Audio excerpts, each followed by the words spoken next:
Het is wat het vogeltjepark van Hempensteens hier, of net? Ja, dit is echt een stukje apart. En het kost niks, hè. Je kan gratis langs, gratis kijken. Ik heb zo denk ik al jaren 40. Ja, prachtige vogels, hè. Prachtige vogels, mooie kleuren. Dat is het allermooiste, hè. Ja, als ze dan begint te schreeuwen, dan worden de kinderen vaak bang, hè. Dan staan ze er zo mooi naar te kijken en dan in één keer dan, dan schreeuwen ze even. Moet ik hem even doen? Weer aan deze zwarte? Nee, aan te witte. Oh, ja, maar die is daar.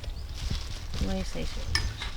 Je vindt het prima dat de bijen en de meesten je de beesten wat jouwen? Alleen af en toe heb ik er wel wat plastic zakjes bij, dus moet ik even wat opruimen. Maar verder maakt het niks uit hoor. Nee, ze mogen alles wel eten? Ja, wel. Ze lussen alles wel. Ja, dat is Indonesisch. Dit ben ik bijzondere schipjes, of net? Dit zijn croissantschaapjes. Croissant? Croissantschaapjes, ja. Lietse schipjes. Ja. Dwerg. Ja. Je bent een echte louter, of net? Ja. Zo klinkt het de meeste. Ja, echt leeuwers, hè.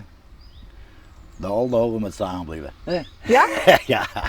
Oh, dan ben je 4 voort, want je kan je net Ja, zien. maar dat vind ik altijd het mooiste, hè. De oude hogen. Dus, Ja. En hij altijd skipper geweest? nee, maar wel van jongens al aan op het schip komen. Dus eerst in een gewone woonwerk en dan een betonbak. En dan heb je weinig onderhoud meer. Hè. Dus, je wordt ook ouder, dan moet ik niet zoveel onderhoud hebben. En gelijk vloers. Dus dat scheelt ook een hele hoop. Ik zou je bekers vertruut. Ja, dat is van hondenshows. Dat was nog Snuf de hond. Snuf de hond? Snuf de hond. Die speelde toen ook in de films bij Steven de Jong.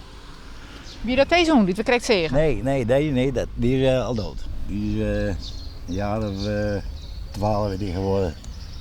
Dus dat is ten eind. Maar jou wint de eigenaar van Snuf de hond? Ja. We hebben 2 films meegedraaid toen. Je bent een echte beestenman. Ja, nou ja, ik mag wel wat beestjes om me heen hebben. Hè? Je gewoon boer worden, maten. Nee. Nee? Wat een drukte. Nee, dat boer, dat is tegenwoordig zoveel. Hoeveel koeien mag je wel hebben om te leven dan? Hè? Nee, dat zie je niet zitten.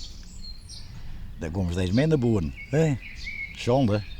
Maar je het net mooi voelen om op beesten te passen en er maar te werken. Die koeien allemaal op die stal, dat is dan niks. Koeien worden buiten. Maar wat heb je dan altijd in? Ik ben straatmaker geweest. Ja.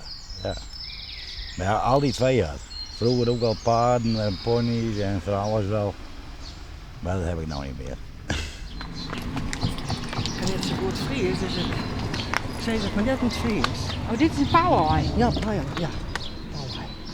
Oh, dat is een grut hinlijn en lietse gwazaai, is maar. Ja, Ben ze lekker? het smaakt hetzelfde als een kip-ei. Oké. Alleen een beetje vetter. Kakkerlak is ook zo vet. Deze heb je ook al net wel genoeg. Maar deze heb je ook niet meer genoeg. Wat is jouw favoriete pauwno? Ik vond die witte, de mansje, vind ik wel de mooiste. Ja, het is mooi, die veren zijn mooi Ja, uitsteken. prachtig, ja. Alleen ben je mij het mooi vond. Maar Ben je ook een pauw? Ja, natuurlijk wel bij mijn pauw. Een stukje natuur in Empers. Hè? Ik bedoel, maar een hartstikke mooi plakje zo. Hè?